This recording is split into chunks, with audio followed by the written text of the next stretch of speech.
പലതരം ചേരുവകൾ. ഇന്ന് നമുക്ക് പെർഫെക്റ്റ് ആയിട്ട് വളരെ എളുപ്പത്തിനും ടേസ്റ്റിനും ചിക്കൻ കട്ട്ലേറ്റ് എങ്ങനെ റെഡിയാക്കാമെന്ന് നോക്കാം. ചിക്കൻ കട്ട്ലേറ്റ് ഉണ്ടാക്കാനായിട്ട് ഞാനിവിടെ ആദ്യം തന്നെ 200 ഗ്രാമോളം ചിക്കൻ ഉണ്ട്. അത് നന്നായിട്ട് വാഷ് ചെയ്തെടുത്തതാണ്. എല്ലില്ലാത്ത കഷ്ണങ്ങൾ നോക്കിയെടുക്കുക കേട്ടോ. ആദ്യം തന്നെ ചിക്കൻ ഒന്ന് വേവിച്ചെടുക്കണം. അതിനായിട്ട് കുക്കറിലേക്ക് ചിക്കൻ ഇട്ടെടുക്കാം. ആവശ്യത്തിന് ഉപ്പിട്ട് കൊടുക്കാം. ഞാനിപ്പോൾ ഇവിടെ അര ടീസ്പൂൺ ഉപ്പ് ഇട്ട് കൊടുത്തിട്ടുണ്ട് കേട്ടോ.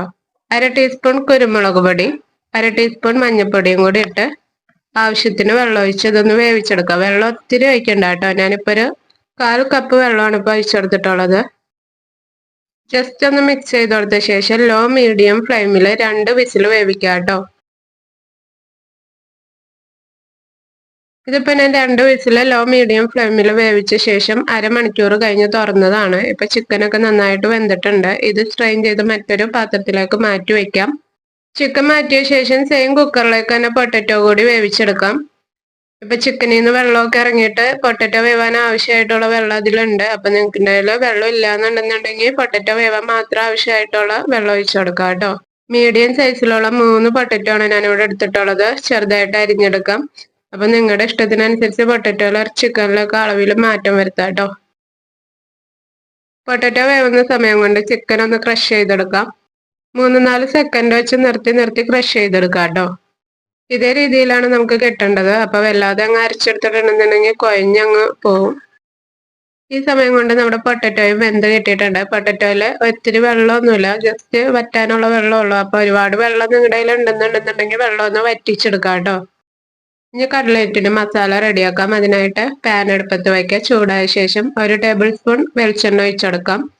ഞാനൊരു 1/4 ടീസ്പൂൺ കടുക് ഇട്ടെടുത്തിട്ടുണ്ടായിരുന്നു കേട്ടോ. അപ്പൊ അത് ഓപ്ഷനിലാണ് കടുക് ഇടുന്നത്. അപ്പൊ നിങ്ങൾക്ക് വേണമെന്നുണ്ടെങ്കിൽ ഇട്ടുകൊടുക്കാം. അതിനുശേഷം ഞാനൊരു ചെറിയ സവാള ചെറുതായിട്ട് അരിഞ്ഞത് ഇട്ടെടുത്തിട്ടുണ്ട്. 1/2 ടീസ്പൂൺ പെരിഞ്ജീരകമാണ് ഇട്ടെടുത്തിട്ടുള്ളത്. ഇത് നല്ല ജീരകം കേട്ടോ. അത് തികച്ചും ഓപ്ഷനിലാണ്. ഞാനൊരു പിഞ്ച് നല്ല ജീരകം ഇട്ടെടുത്തിട്ടുണ്ട്. നന്നായിട്ട് വഴറ്റി കൊടുക്കാം. സവാള ഒന്ന് വാടി വന്ന ശേഷം ഇതിലേക്ക് വേപ്പില, 1 ഇതള് വേപ്പിലാണ് ഇട്ടെടുത്തിട്ടുള്ളത്. പിന്നെ ഇതിലേക്ക് ഇഞ്ചി വെളുത്തുള്ളി ക്രഷ് ചെയ്തത് 3/4 ടീസ്പൂൺ വെച്ച് ഇട്ടെടുത്തിട്ടുണ്ട് കേട്ടോ. 3/4 ടേബിൾ സ്പൂൺ ആണ്. 3 അത്യാവശ്യം വലിപ്പമുള്ള പച്ചമുളകും ഇട്ടെടുത്തിട്ടുണ്ട്. പച്ചമുളക് നിങ്ങൾക്ക് വേണമെങ്കിൽ ജസ്റ്റ് ഒന്ന് കീറിയിട്ടാലും മതി കേട്ടോ. ഞാൻ എല്ലാവരും നന്നായിട്ട് ഒന്ന് ക്രഷ് ചെയ്ത ശേഷമാണ് ഇട്ടെടുത്തിട്ടുള്ളത്. ഇഞ്ചി വെളുത്തുള്ളിയുടെ ഒക്കെ പച്ച സ്മെല്ലൊക്കെ മാറുന്ന വരെ നന്നായിട്ട് വഴറ്റി കൊടുക്കാം കേട്ടോ. വെളിച്ചെണ്ണ പോരാണ്ട് വരികയാണെന്നുണ്ടെങ്കിൽ കുറച്ചും കൂടി വെളിച്ചെണ്ണ ഒഴിച്ചെടുക്കാം. സവാള, ഇഞ്ചി, പച്ചമുളക്, വെളുത്തുള്ളി ഒക്കെ നന്നായിട്ട് വഴന്ന് അതിന്റെ പച്ച സ്മെല്ലൊക്കെ മാറണം കേട്ടോ. അതുവരെ നന്നായിട്ട് വഴറ്റി കൊടുക്കുക. ഇപ്പൊ നന്നായിട്ട് വഴന്ന് വന്നിട്ടുണ്ട്. ഈ സമയത്ത് 1/4 ടീസ്പൂൺ മഞ്ഞൾപ്പൊടിയും, അധികം എരിവില്ലാത്ത 1 ടീസ്പൂൺ മുളക് പൊടി, 1/2 ടീസ്പൂൺ മസാലപ്പൊടിയും കൂടി ഇട്ടെടുത്ത് നന്നായിട്ടൊന്ന് വഴറ്റി കൊടുക്കണുണ്ട്. നിങ്ങളുടെ ടേസ്റ്റിനനുസരിച്ച് എരിവിലൊക്കെ വ്യത്യാസം വരുത്താം കേട്ടോ. 1 മിനിറ്റ് പൊടികളൊക്കെ ഇട്ട് നന്നായിട്ടൊന്ന് വഴറ്റി കൊടുത്ത ശേഷം ഇതിലേക്ക് ചിക്കൻ ക്രഷ് ചെയ്തത് ഇട്ടുകൊടുക്കാം. മസാലയും ചിക്കനായിട്ട് നന്നായിട്ട് പിടിക്കുന്നത് വരെ നല്ലോണം സമയം ഒരു 2-3 മിനിറ്റ് നന്നായിട്ടൊന്ന് വഴറ്റി കൊടുക്കാം കേട്ടോ. കംപ്ലീറ്റ് ലോ മീഡിയം ഫ്ലെയിമിലിട്ട് കുക്ക് ചെയ്യാം കേട്ടോ. ഇപ്പൊ നിങ്ങൾ അടി പിടിക്കാന്ന് തോന്നുകയാണെന്നുണ്ടെങ്കിൽ ലോ ഫ്ലെയിമിൽ ഇട്ടെടുക്കുക. അല്ലാത്തപ്പോ മീഡിയം ഫ്ലെയിമിലിടാം. ചിക്കനും മസാലയായിട്ട് 2-3 മിനിറ്റ് എങ്കിലും നന്നായിട്ട് മിക്സ് ചെയ്ത് കൊടുക്കാം കേട്ടോ. അതിനുശേഷം പൊട്ടറ്റോ ഇട്ടെടുക്കാം. ചിക്കനിൽ മസാലയുടെ ടേസ്റ്റ് ഒക്കെ നന്നായിട്ട് വന്ന് നന്നായിട്ട് മിക്സ് ആയ ശേഷം മാത്രം പൊട്ടറ്റോ ഇട്ടെടുക്കാം കേട്ടോ. പൊട്ടറ്റോയും കൂടി ഇട്ട് നന്നായിട്ട് മിക്സ് ചെയ്ത് കൊടുക്കാം. പൊട്ടറ്റോയിൽ വെള്ളമൊക്കെ ഉണ്ടെന്നുണ്ടെന്നുണ്ടെങ്കിൽ ഫ്ലെയിം ഇച്ചിരി കൂട്ടി വെച്ച് വറ്റിച്ചു കൊടുക്കാം. അതിന് ശേഷം നന്നായിട്ട് മിക്സ് ചെയ്ത ശേഷം ടേസ്റ്റ് നോക്കാം. അപ്പൊ ഉപ്പ് എന്തെങ്കിലുമൊക്കെ കുറവുണ്ടെന്നുണ്ടെങ്കിൽ ഈ സമയത്ത് ആഡ് ചെയ്ത് കൊടുക്കാം. എനിക്ക് ഉപ്പ് കുറവുണ്ടായിരുന്നു. അപ്പൊ ഞാനൊരു 1/4 ടീസ്പൂണിന് മുകളിലായിട്ട് ഉപ്പും കൂടി ഇട്ട് കൊടുത്തിട്ടുണ്ട്. ഏറ്റവും അവസാനം ഫൈനലായിട്ട് ഞാൻ ഇതിലേക്ക് 1 ടീസ്പൂൺ ചെറുനാരങ്ങാ നീരും കൂടി ഇട്ട് കൊടുത്തിട്ടുണ്ട് കേട്ടോ. ഇത് തികച്ചും ഓപ്ഷനിലാണ്. ചെറിയൊരു പുളി രസം എനിക്കത് ഇഷ്ടമാണ്. അപ്പൊ നിങ്ങൾക്ക് ഇഷ്ടത്തിനനുസരിച്ച് ചെയ്യാം. മസാലയുടെ ചൂട് ചെറുതായിട്ടൊന്ന് ആറിയ ശേഷം വേണം നമുക്ക് ഷേപ്പ് ചെയ്യാനായിട്ട്. കംപ്ലീറ്റ് ചൂടാറിപ്പോയാലും കുഴപ്പമില്ല. എന്നാലും നേരിയൊരു ചൂടിനെ നമ്മൾ ഷേപ്പ് ചെയ്തെടുക്കാന്നുണ്ടെങ്കിൽ കയ്യിൽ ഒന്നും ഒട്ടി പിടിക്കില്ല. പെട്ടെന്ന് നമുക്ക് ആക്കിയെടുക്കാൻ പറ്റും. ഷേപ്പ് ചെയ്യാനുള്ള എളുപ്പമായ കേട്ടോ ഞാൻ കാണിച്ചത്. ഇതുപോലെ ഏതെങ്കിലും ഒരു കുപ്പിയുടെ കട്ട്ലേറ്റിന് എന്തോരം വലിപ്പം വേണോ അതനുസരിച്ചുള്ള ഒരു മൂടി എടുക്കുക. അതിൽ ആദ്യത്തെ ഒരു പ്രാവശ്യം മാത്രം ഓയിൽ തേച്ച് കൊടുത്താൽ മതി കേട്ടോ. പിന്നീട് ഒറ്റ പ്രാവശ്യം ഓയിൽ തേക്കണ്ട. ആദ്യം നമ്മൾ വയ്ക്കുമ്പോൾ തന്നെ ഒരു ഓയിൽ തേച്ച് കൊടുത്ത ശേഷം അതിലേക്ക് വീഡിയോയിൽ കാണിക്കുന്നത് പോലെ കട്ട്ലേറ്റിന്റെ മസാല വെച്ചുകൊടുത്ത് നന്നായിട്ടൊന്ന് പ്രസ് ചെയ്ത് ഫില്ല് ചെയ്യാം. അതിനുശേഷം വീഡിയോയിൽ കണ്ട രീതിയിൽ കുപ്പിയുടെ മൂടി 2 സൈഡിൽ നിന്ന് ഒന്ന് ചളക്കി കൊടുക്കുക. അപ്പൊ അതിൽ നിന്ന് വിട്ട് കിട്ടും. സൈഡിൽ നിന്നൊക്കെ ഇങ്ങനെ വിട്ട് വരുന്ന സമയത്ത് കമത്തി ഒന്ന് തട്ടി കൊടുത്തിട്ടുണ്ടെന്നുണ്ടെങ്കിൽ കട്ട്ലേറ്റ് അങ്ങ് വിട്ടു പോന്നോളും. വളരെ എളുപ്പമാണ്, വീഡിയോയിൽ കാണിച്ചിരിക്കുന്നത് പോലെ അതുപോലെ തന്നെ നിങ്ങളൊന്ന് ട്രൈ ചെയ്ത് നോക്കാം. ഇങ്ങനെ ചെയ്യുന്നതുകൊണ്ട് 2-3 ഗുണങ്ങളുണ്ട് കേട്ടോ. നമുക്ക് ഒരേ സൈസിലും വലുപ്പത്തിലും കട്ട്ലേറ്റുകൾ ലഭിക്കും, നല്ല ഭംഗി ഉണ്ടാവുമല്ലോ. അപ്പൊ അത് മാത്രമല്ല, നമ്മൾ അമർത്തി ഫില്ല് ചെയ്യുന്നതുകൊണ്ട് കട്ട്ലേറ്റ് പൊട്ടി പോവാനും സാധ്യതയില്ല.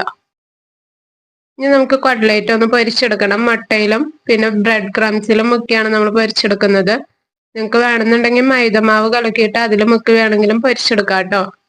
2 മുട്ട ഞാനിവിടെ ആദ്യം തന്നെ നന്നായിട്ട് കലക്കി വെച്ചിട്ടുണ്ട്. ബ്രെഡ് ക്രംസ് നമുക്ക് കടയിൽ നിന്ന് വാങ്ങിക്കാൻ കിട്ടും. ഇതിപ്പോ ഞാൻ ബ്രെഡ് ചെറിയ കഷ്ണങ്ങളായിട്ട് മുറിച്ച് മിക്സിയുടെ ജാറിലോട്ട് പൊടിച്ചെടുത്തതാട്ടോ. കട്ട്ലേറ്റ് ആദ്യം തന്നെ മുട്ട കലക്കിയിൽ ഒന്ന് മുക്കിയെടുക്കാം കേട്ടോ. ജസ്റ്റ് ഒന്ന് മുക്കിയെടുത്താൽ മതി. ബ്രെഡ് ക്രംസ് കട്ട്ലേറ്റിൽ ഒന്ന് പൊതിയാൻ വേണ്ടിയിട്ടാണ് നമ്മളിങ്ങനെ ചെയ്യുന്നത്. മുട്ടയിൽ മുക്കിയെടുത്ത ശേഷം നേരെ ബ്രെഡ് ക്രംസിലേക്ക് ഇട്ടുകൊടുക്കാം കേട്ടോ. ബ്രെഡ് ക്രംസിൽ നന്നായിട്ടൊന്ന് പൊതിഞ്ഞെടുക്കേണ്ടതായിട്ടുണ്ട്. അപ്പൊ ഞാൻ ആദ്യം തന്നെ ഈ പാത്രത്തിൽ കൊള്ളുന്ന അത്രയും മുട്ടയിൽ മുക്കിയോടെ വെച്ചതാണ്. അതിനുശേഷം കംപ്ലീറ്റ് ഇതേപോലെ ഒന്ന് പൊതിഞ്ഞെടുക്കാം. കംപ്ലീറ്റ് കട്ട്ലേറ്റും ഇതേ രീതിയിൽ കോട്ട് ചെയ്തെടുക്കാം കേട്ടോ.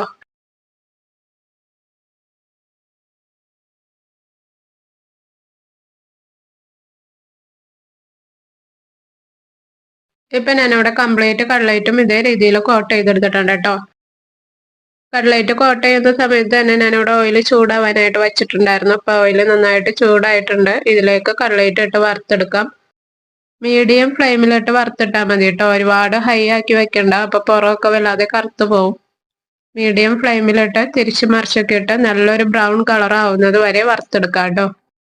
ഒരു സൈഡ് 1 മിനിറ്റ് ഒന്ന് ഫ്രൈ ആയ ശേഷം തിരിച്ചിട്ടെടുക്കുക. അങ്ങനെ വീണ്ടും ഒന്നുകൂടി തിരിച്ചൊക്കെ ഇട്ടെടുത്ത് നല്ലൊരു ബ്രൗൺ കളർ ആവുന്നത് വരെ നമുക്ക് വറുത്തെടുക്കണം. എൻ്റെ വീഡിയോസ് ആർക്കും ഇഷ്ടമാവാത്തത് കൊണ്ടാണോ എന്നറിയില്ല, നമുക്ക് വ്യൂ പറഞ്ഞനുസരിച്ച് ലൈക്ക് തീരെ കുറവാട്ടോ. എൻ്റെ വീഡിയോസിനെ കുറിച്ചുള്ള അഭിപ്രായങ്ങൾ നിങ്ങളൊന്ന് കമന്റ് ചെയ്യാന്നുണ്ടെങ്കിൽ വലിയ ഉപകാരമായിരിക്കും. എന്തെങ്കിലും കുറവുകളൊക്കെ ഉണ്ടെന്നുണ്ടെങ്കിൽ മാറ്റങ്ങൾ വരുത്താം. ഇപ്പൊ ഇതായിട്ടുണ്ട് കേട്ടോ. നമുക്ക് ഓയിലിൽ നിന്ന് കോരിയെടുക്കാം. ഇതേ രീതിയിൽ കംപ്ലീറ്റ് കട്ട്ലേറ്റ് നമുക്ക് വറുത്തെടുക്കേണ്ടതായിട്ടുണ്ട്. പുറമെ നല്ല ക്രിസ്പിയും അത് നല്ല ടേസ്റ്റി ആയിട്ടുള്ള കട്ട്ലേറ്റ് ഇവിടെ റെഡി ആയിട്ടുണ്ട്. ടോട്ടല് 10-12 കട്ട്ലേറ്റോളം ഉണ്ടായിരുന്നു കേട്ടോ. ഇപ്പൊ ഓരോരുത്തരുടെ അടുത്ത് കഴിച്ച് വെച്ച് ലാസ്റ്റ് വറുത്ത് കഴിഞ്ഞ് വന്നപ്പോഴത്തേനും ഇത്രേ ഉള്ളൂ ഫോട്ടോ എടുക്കാൻ. Thank you.